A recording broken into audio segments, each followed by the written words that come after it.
tariff. How do you look at this entire sequence of events which have happened? Well, it's obviously been a bit of a setback for us. So the first surprise was when suddenly 25% tariffs were imposed on India. That second 25% is a political matter. We had a huge problem which we had not anticipated. What do you think, what went wrong?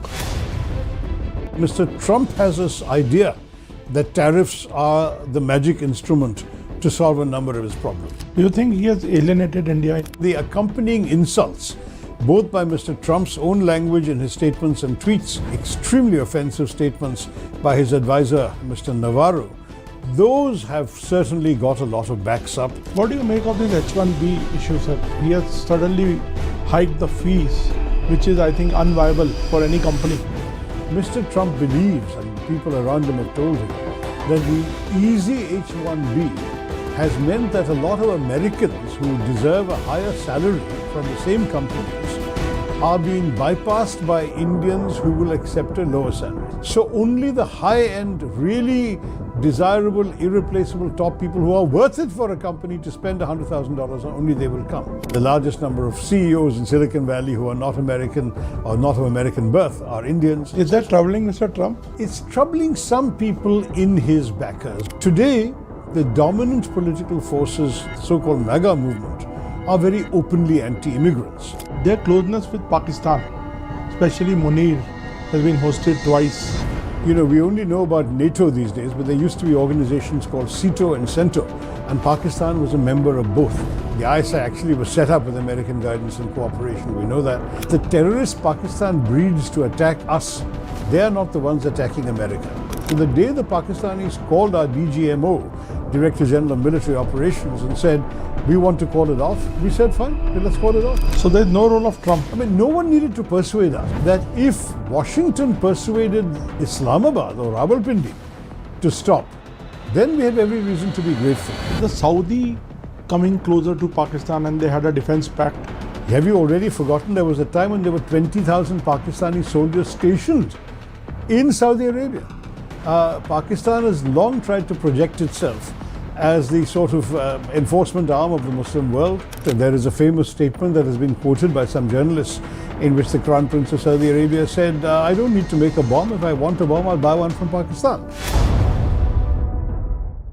Hello, sir. Thank you for joining ANI, and very thankful that you spared some time for a short interview today.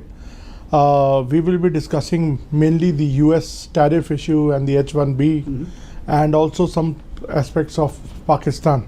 So I start my interview with the first question on tariff. How do you look at this entire sequence of events which have happened?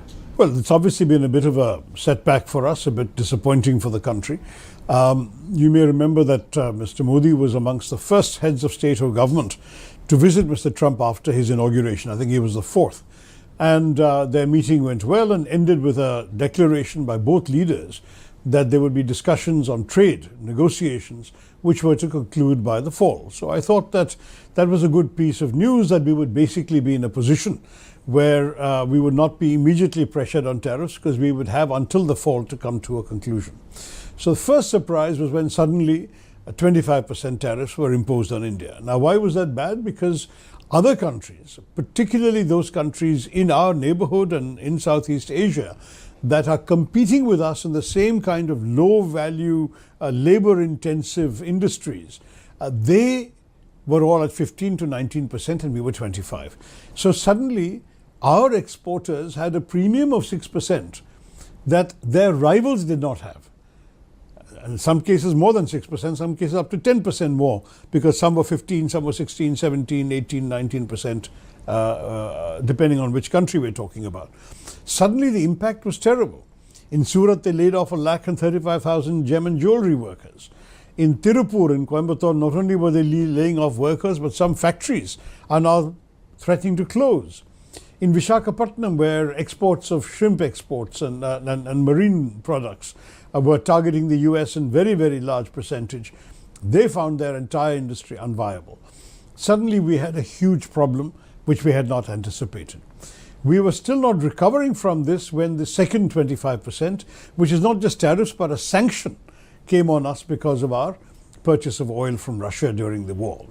That was supposed to be a means of pressuring Russia, but the damage was done to us because a whole lot of our industries became completely unviable. $48 billion of our $87 billion of exports suddenly became off the market. I mean, no one was going to buy. Cancellations of orders were taking place colossally.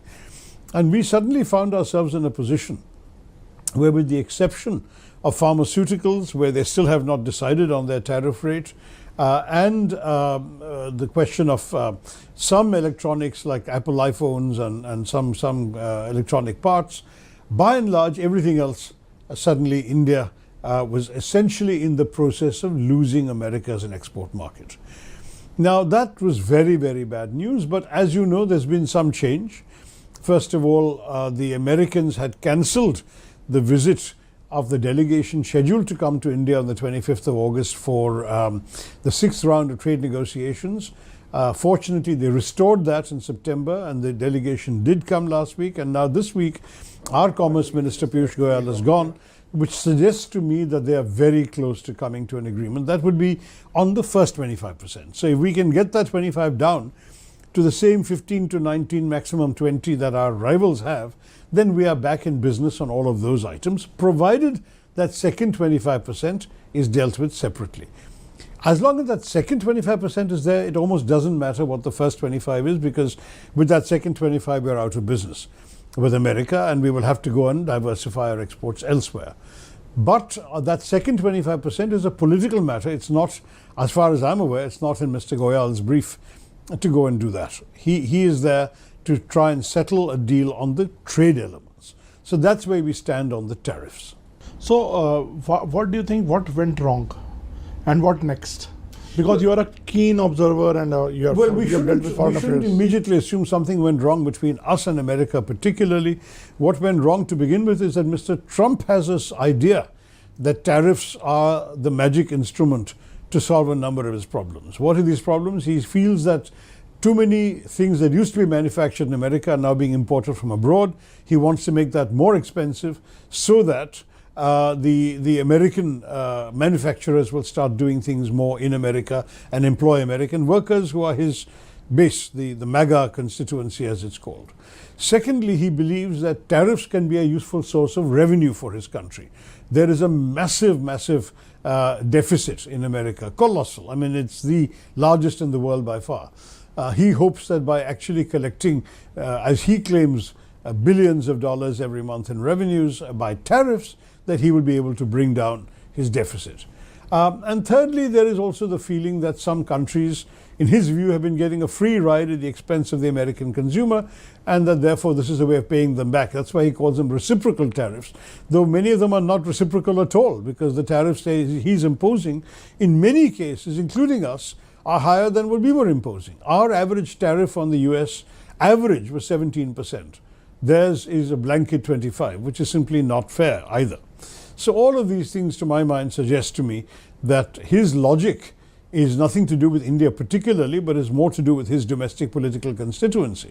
So do you think he has alienated India in a way, because we are singled out on various fronts? Even China, who bought Russian oil, they are not penalized. Exactly. So the unfairness of this has definitely created a very strong backlash in India, and the accompanying insults, both by Mr. Trump's own language in his statements and tweets, and subsequently the extremely offensive statements by his advisor, Mr. Navarro, those have certainly got a lot of backs up in New Delhi and across the country. Because frankly, you know, if there is no particular problem in a relationship which for 30 years has been heading towards greater closeness, greater warmth, why would you suddenly use this kind of language about India? It was not at all appreciated. Is it a point of no return, sir? No. I would not say it's a point of no return, because I do believe that the longer term interests of both countries will eventually bring us back on even keel. It's certainly a very sharp setback in the short term. It is costing us, it is costing jobs in India, it's costing losses in India. And so for India, it is undoubtedly bad news this year. But look at the larger picture. Is America, whatever Mr. Trump do, prepared to write off India altogether? At the moment, there's no reason to imagine that. There is a lot of cooperation taking place on defense, on intelligence sharing, a number of areas of cooperation, everything ranging from outer space to IT and AI and so on, where the two countries are cooperating at various levels, well below the level of the heads of government. So I don't see that suddenly halting. No one has told anybody in America to stop doing that. Those are of great interest to both countries. Secondly, we have fundamentals that are still real.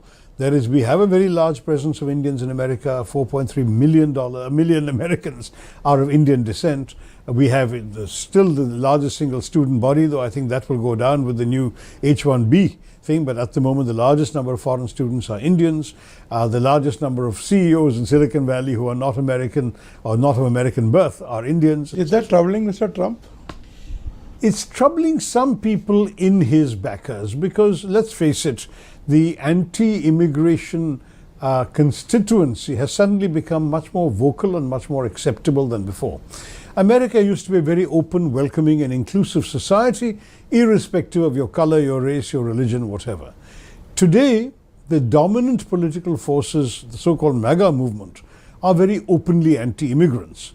And particularly the visible immigrants, that is, people of a different color who dress differently or look different, can immediately be spotted as not of the sort of white ethnic mainstream. They are being targeted much more in ways that were not considered politically correct in America in the old days, but today political correctness is not a priority. What do you make of this H-1B issue, sir? He has suddenly hiked the fees, which is, I think, unviable for any company to pay such big So money. in the old days, the fee was $2,000 to a maximum of $4,000. Now it's suddenly gone up to $100,000. But you have to understand a couple of things. Again, the motives are principally driven by domestic politics. Mr. Trump believes, and the people around him have told him, that the easy H-1B has meant that a lot of Americans who deserve a higher salary from the same companies are being bypassed by Indians who will accept a lower salary. So an Indian techie who comes and works for $60,000 a year is taking away, according to Mr. Trump's supporters, jobs from an American who would not work for less than, let's say, $85,000 or $90,000 a year, for argument's sake. I'm talking about a junior techie. The salaries go up at other levels. So what they're saying is, let us make the low-end jobs unviable by the $100,000 fee, so only the high-end, really desirable, irreplaceable top people who are worth it for a company to spend $100,000 on, only they will come. Now, I don't understand the logic of this, whether it's actually ever going to work. First of all, for many companies, the obvious solution will be to outsource the job. That is, what used to be done in America can now be done either by the same multinational companies' units in Europe, in Germany, in England, in Ireland, in France, or in many cases in their global capability centers in India. So that in fact the same Indian techies may now be working for the same money in India rather than working in America. So the visa will no longer be required.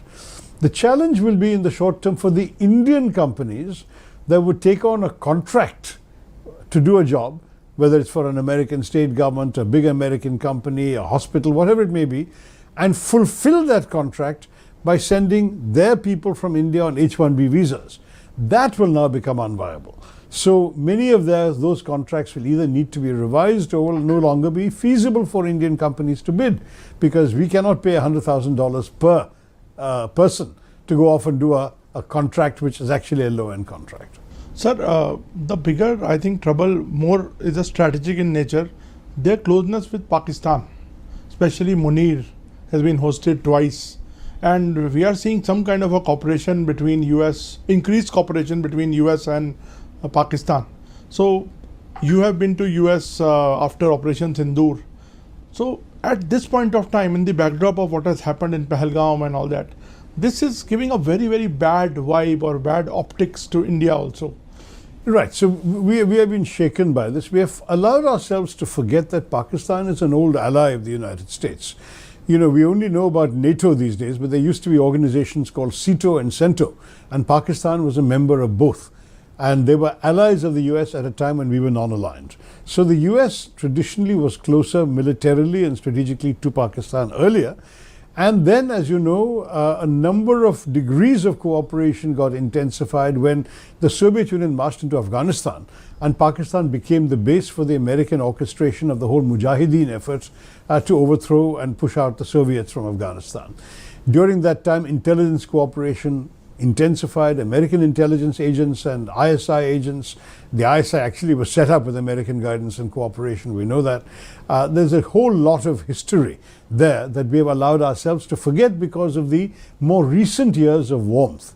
So we've had 30 years of warmth between India and America, true, but the old history should not be forgotten. There are still very many Pakistani military officers who were trained in America, who have been to American defense colleges, who are friends, batchmates from American armed forces.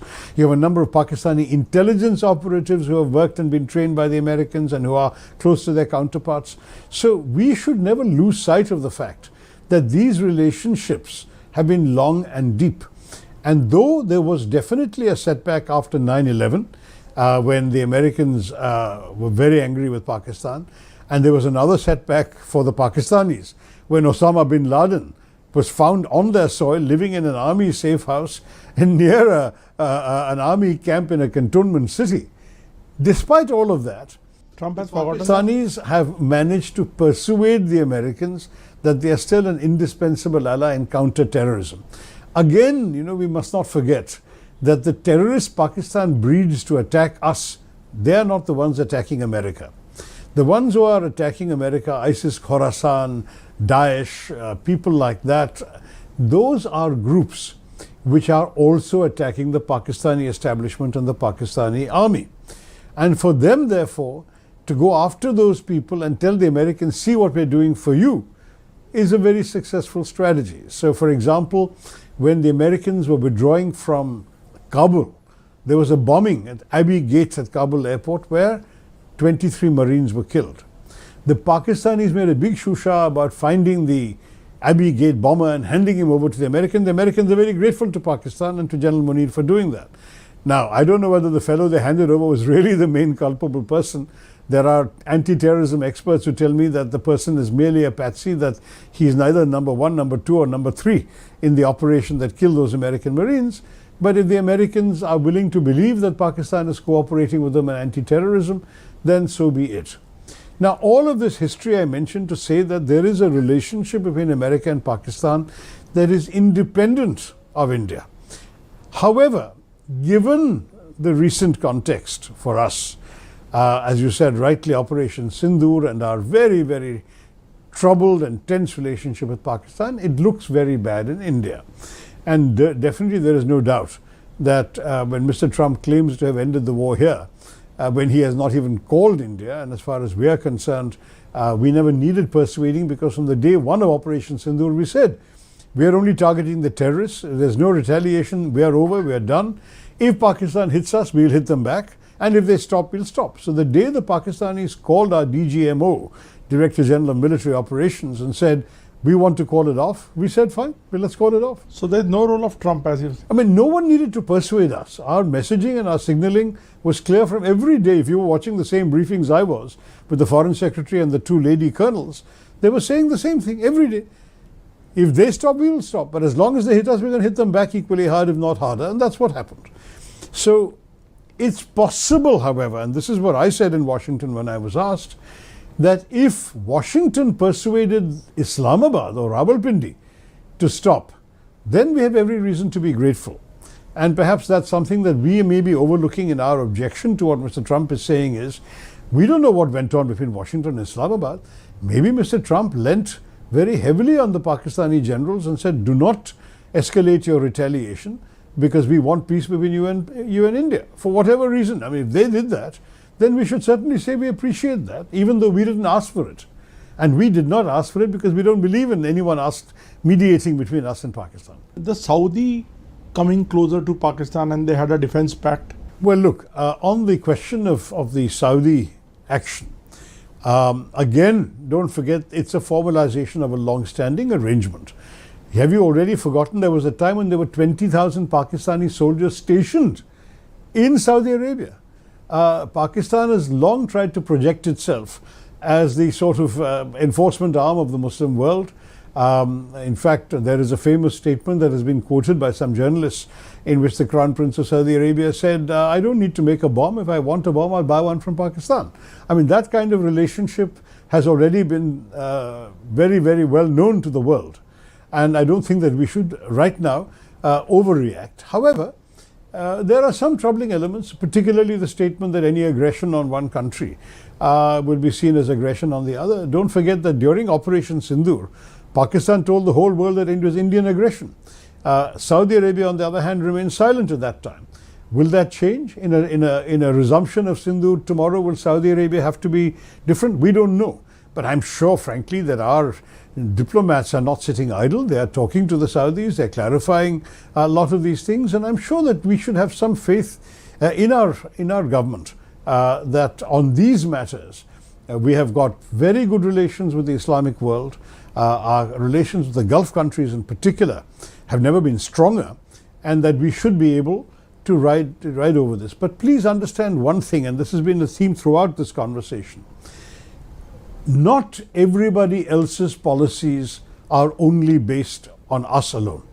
We must not have such a self-centered view of the world that we assume everything Mr. Trump does that affects us is because of us or his feelings towards us. It may be about his domestic constituency. That everything he does for Pakistan is because of his feelings towards us. No, it's because of the history of Pakistan and the separate relationship they have with Pakistan. And the same for the Saudis. Let's take that in stride. Thank you so much for talking to us, sir. Thank you, Nabi.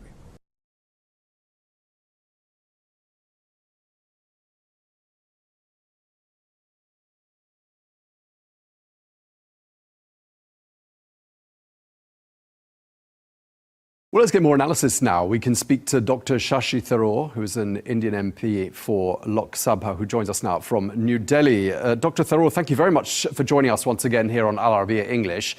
I want to start by talking to you about the summit of the Shanghai Cooperation Organization, which is being held in the Chinese city of Tianjin. And at that summit, I'm sure you saw the pictures, the Indian Prime Minister Narendra Modi holding hands with President Putin, talking about a special relationship.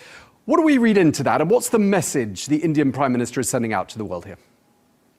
Well, look, I mean, to begin with, it's his first visit to China in 7 years, which is a message in itself.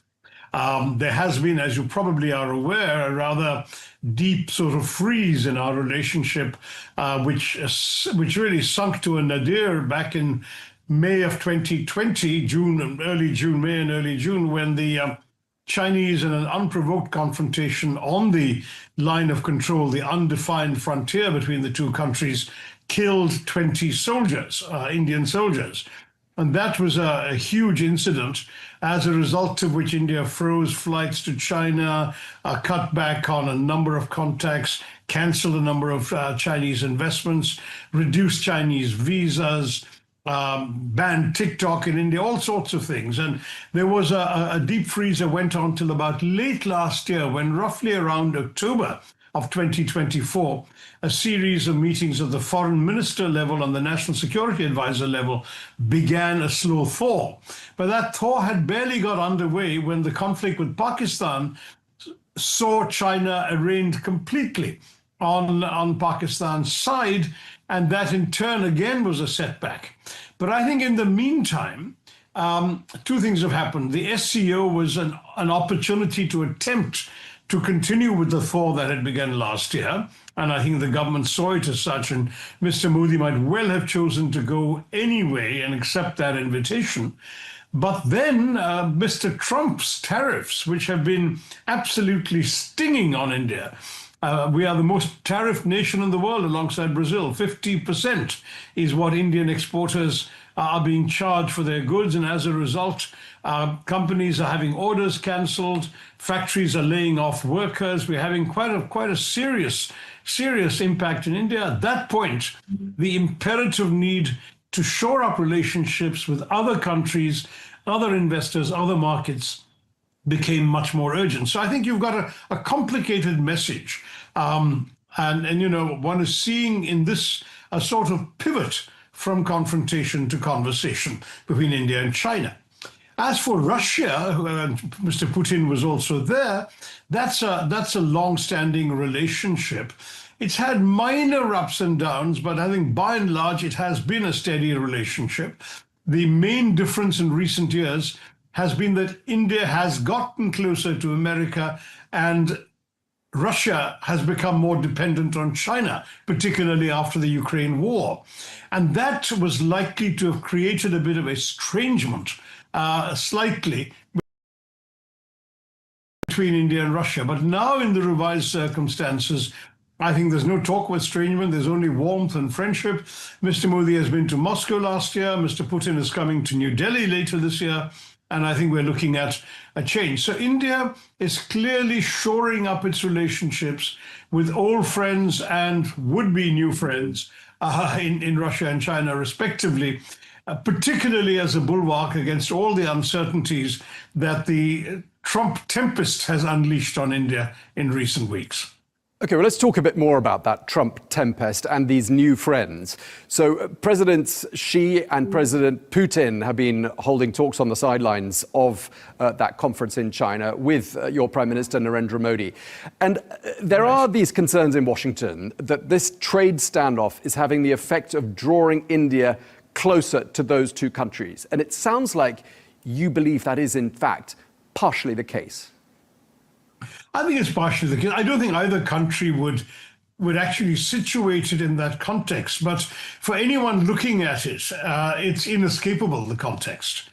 Given the fact that the thaw that, as I mentioned, began late last year had already slowed down because of the stepping back as a result of the conflict with Pakistan, in which China offered real-time military assistance to Pakistan, as well as diplomatic support in the Security Council and elsewhere.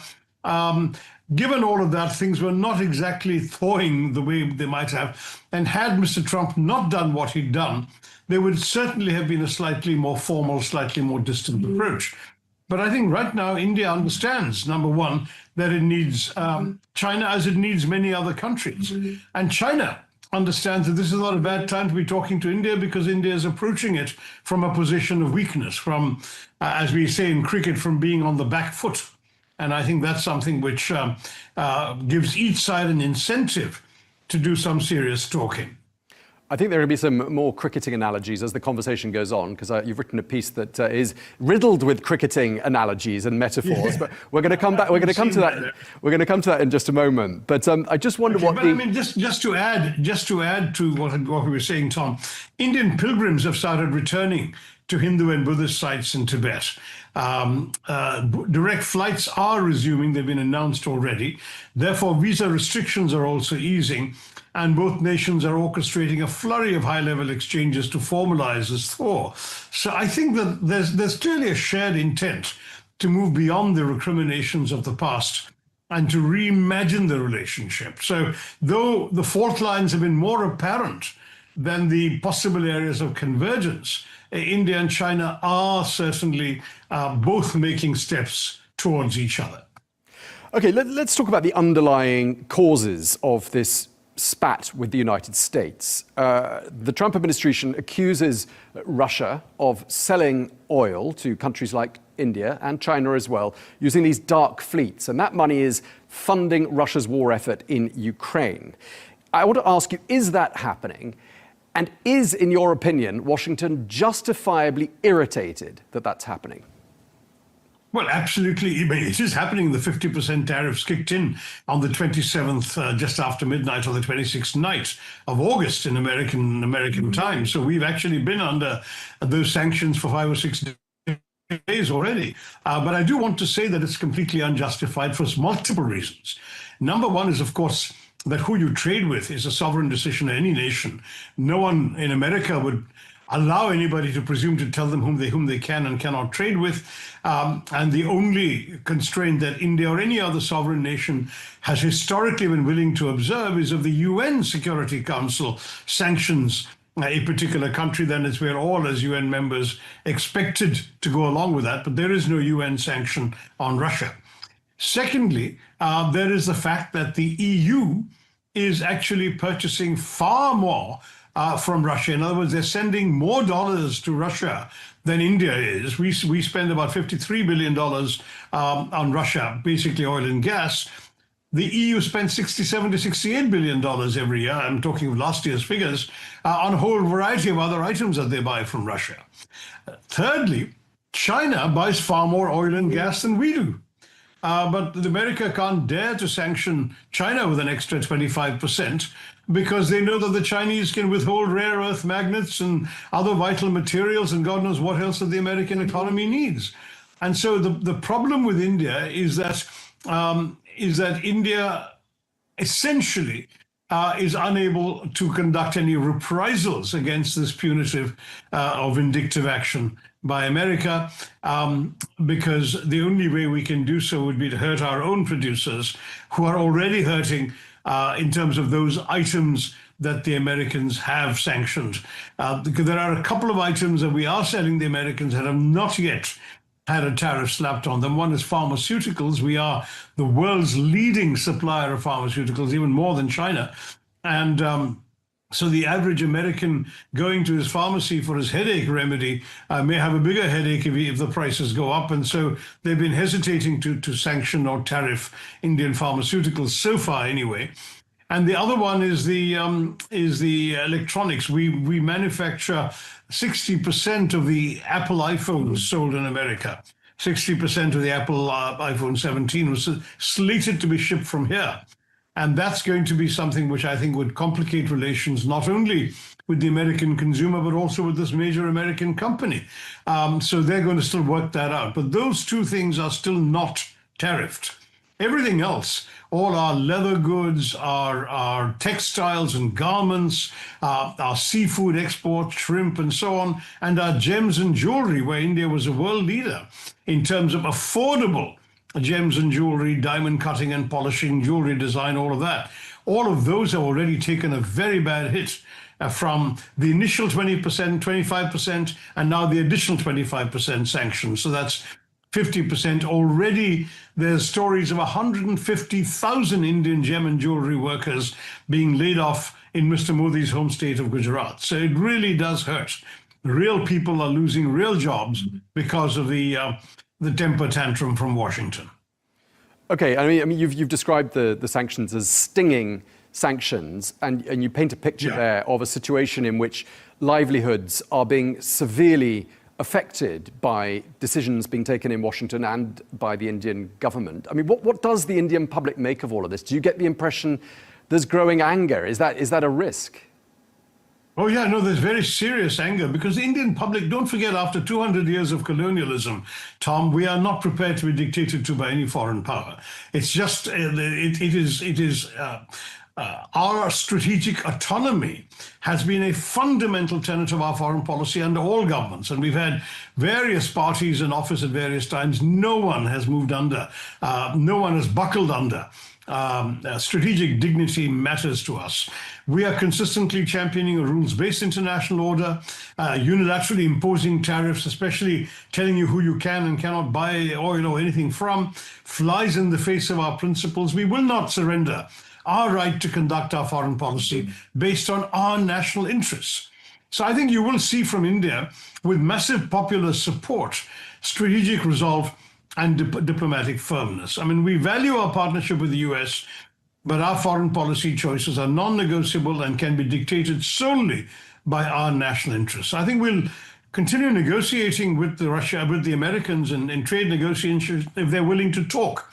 They actually suspended the last round on the 25th of August, where an American trade delegation was due in Delhi to continue trade talks, and they decided not to come. So if they don't want to talk, then they can't be a negotiation. But otherwise, we will be happy to negotiate with them, but we won't compromise on some issues that matter to us. For example, in a democracy like India, anything that is seen as harming the interests of our 700 million farmers or 700 million people living off agriculture is simply a non-starter for any elected government. Okay. The farmers represent an extremely powerful voting bloc in the country and across the country. So we will not grant market access to much of our agricultural sectors, and the Americans better understand that if the price of that is they're going to give us some unreasonable tariffs, well, then they'll simply end up losing our products. It's as simple as that. There's also been pressure on data localization. We're not convinced we need to do that. So there's some issues. I think there are other things we could have negotiated. Americans want to sell us Cadillacs, luxury automobiles. I suspect that we're willing to give a little bit on that because it's a very small market for that kind of car, and it won't be upsetting the entire sort of Indian marketplace. I think we can be a little more accommodating of some of the American export interests. Maybe Indians who are notoriously fond of Scotch whiskey might develop a taste for bourbon if we can work out a deal with America on that. So there are that kind of negotiation is always possible. But I must tell you that it's got to be a negotiation. It can't be a unilateral diktat. We know the US is a crucial market, but we're going to be redoubling our efforts to strengthen our trade ties with other significant economies. The EU, we're already negotiating an FTA with the EU. The UK, we've got an FTA concluded last month. Japan, ASEAN, partners in the global south, including Africa. I think we are going to be diversifying a lot more to reduce our over-reliance on any single market and to build resilience against the unpredictable unilateral actions, that kind of thing coming again from Washington. And we also have to do something about our domestic competitiveness and strengthening. I think we need to focus on improving our internal practices, our logistics, the cost of doing business, the ease of doing business, the productivity of our labor force. There are things we can do to get our act together a little better at home. We can't just compete purely on low wages. We need to invest on skills, on technology, on infrastructure. We got to make our products globally competitive, even in the face of whatever tariffs we finally end up with, which I hope certainly will not be anything like 50, well, should ideally be around or lower than 20. Then we will be able to compete with other Asian countries and other countries generally that are also being tariffed at between 15 and 19% these days by the Americans. That could be fine. And we can also do a strategic review of our own tariff structures to ensure that they're actually serving our economic goals. Mr. Trump keeps complaining that our tariffs are too high. Our average tariffs in America are just 17%. So American tariffs are actually higher on Indian goods than Indian tariffs are on American goods. But we can still look at that. We can see where we can ease things, as I said, on a sector by sector, item by item basis. Let's see. Okay. My own gut feeling about all of this is these actions by President Trump are testing our resolve, testing our proud history of strategic independence, and we're not going to capitulate. We will have to seriously consider how best we respond. And my gut feeling on all of this is we will be able to, but we're not going to sacrifice our strategic autonomy even for short-term economic relief. That would be a betrayal of what every Indian would agree is our national interest. We'll have to stand firm, we'll have to negotiate hard, we'll have to diversify strategically, and we'll have to emerge from all of the Trumpian tariffs as an even stronger and more self-reliant nation. That would be my message, Tom. All right. India. It sounds. I don't think Americans are very familiar with cricketing terminology. So saying that India is going to dig in for a long innings, which is what it looks like Prime Minister Modi is doing. It sounds like that's what you're advocating. Just putting that in Mr. Trump's more sort of familiar language, the language of baseball, sounds like you advocate playing hardball.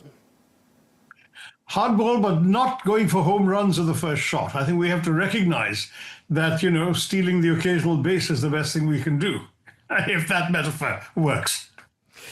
It sounds as though, just reading what President Trump put out on social media last night, on Truth Social, he said, India is making concessions. He says they have now offered to cut their tariffs to nothing, but it's getting late. They should have done this years ago. Do you read this as a softening of President Trump's stance? And do you think perhaps those pictures, do you think those pictures in China rattled him? No, I think it could well have done. And certainly if he says it's getting late, that means there's still room for compromise. If he says it is too late, that means he's playing hardball. So that getting late is, I think, a fairly encouraging turn of phrase, and it may suggest there's some room for maneuver. Okay. Are you hopeful that a negotiated solution is going to be found? I'm sorry, could you repeat that, Tom? Are you hopeful that a negotiated solution is going to be found?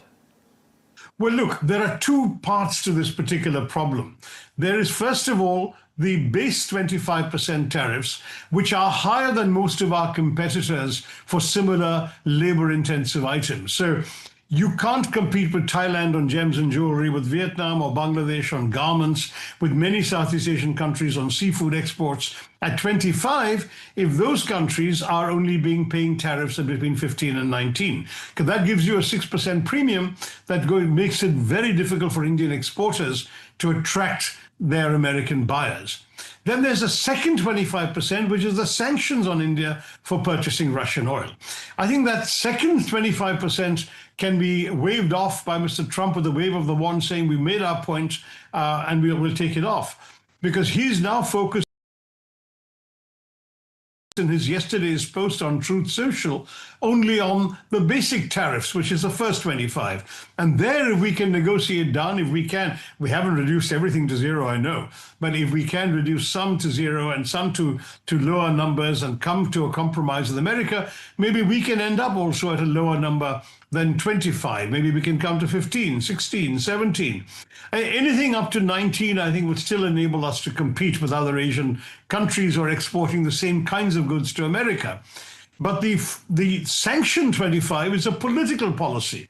He sanctioned us, he hasn't sanctioned China, he hasn't sanctioned the EU. He's got to decide whether the relationship with India is so unimportant to him that sanctioning India by that extra 25 is worth it. If he decides on second thoughts he doesn't want to throw India aside and he wants to preserve the relationship, then I think he can certainly knock the second 25 off, and then the trade negotiators can work out a deal on the first 25. That's the way I see a possible outcome. And it'll all have to happen in the next few weeks because it's already hurting. As I said, people are being laid off right now as we speak. Okay, we're coming to the end. I just want to ask you, because last time we spoke, it was obviously at the height of the tensions between India and Pakistan. And President Trump has said since then on multiple occasions that he played an instrumental role in helping to defuse that situation and avert, he said, nuclear war. I want to ask how important you think that role was played by the US president and his administration. And what is the state of affairs now with India and Pakistan? How do we avoid a repeat of those sorts of tensions? Well, on the first one, Thomas, as I mentioned to you when we spoke during the conflict, India never needed persuading. India's message was consistent throughout. We're just conducting reprisals against terrorists, that as far as we're concerned, if Pakistan hits us, we'll have to hit back. If Pakistan stops, we'll stop. And from the Indian point of view, the moment the Pakistani Director General of Military Operations called his Indian counterpart and said, look, we want to call this off, India immediately said, we'll call it off. So India never needed persuading. But it's entirely possible that President Trump or people speaking on his behalf persuaded Pakistan, that Pakistan was being belligerent and the Americans said, we don't want this getting out of hand, cool it. And the Pakistanis yielded to Mr. Trump's entreaties, in which case, of course, we're grateful. Everyone wants peace on the subcontinent, India most of all. So I don't think that we would have any difficulty in crediting Mr. Trump for whatever he may have said to Pakistan. But we just wanted to make it very clear that he didn't say anything to us. In fact, he didn't call Mr. Trump between his first condolence call after the terrorist attack by the Pakistani terrorists and his subsequent call to Mr. Modi after they missed each other at the G7 summit in Ottawa, when Mr. Trump cut short his trip and had to miss his meeting, his scheduled meeting with Mr. Modi. Between those two calls, there was no call between President Trump and Mr. Modi. And that's what's important for all of us to make clear. We are not a country that accepts the notion of mediation. Mediation implies equivalence, and we believe there can be no equivalence between terrorists and their victims. There can be no equivalence between a country that incubates terrorism and a country that is on the receiving end of these criminal actions. There can be no equivalent between a revisionist power that wants to upset the entire geopolitics of the subcontinent, change borders, and so on, and a country like India that's a status quo power that wants to get on with its development, get on with its economic growth, and focus on the well-being of its own people. There is no equivalence. And there's no equivalence, there can be no mediation. So we made it very clear that we don't welcome American or anybody else's mediation. But we certainly welcome, and we have great respect for the American presidency. If Mr. President or his officials spoke to the Pakistanis and got them to climb down so that we're now at peace on the border, that's a good thing for everybody. And we are at peace. You asked how things are with Pakistan. There have been no particular new tensions, no new incidents, no new violence, no new shelling, nothing of that sort. So at the moment, the peace that came about at the end of Operation Sindoor is holding. And that's the best we can say. But I don't know what Mr. Trump said to Washington, to Islamabad. And if he's certainly seeking credit for that, he probably deserves it. But as far as India is concerned, he didn't play any role in persuading us, nor did we need any role of persuasion. Okay, this is my last question to you, Dr. Thoreau. You've been very generous with your time. You've got a huge social media following. Our last interview together delivered an enormous view count.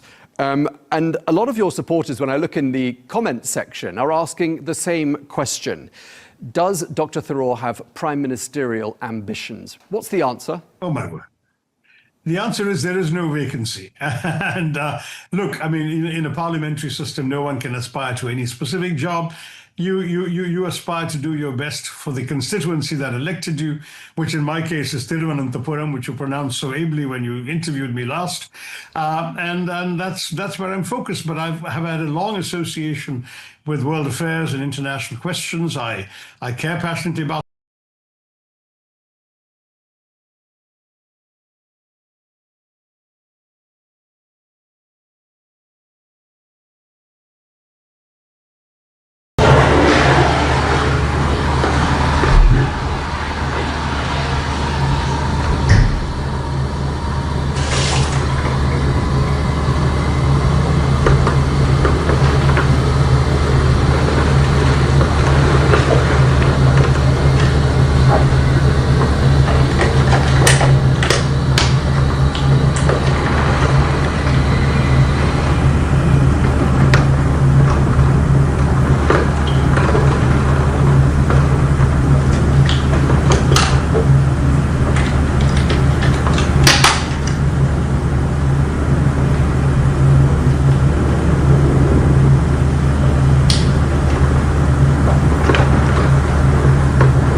Thank you.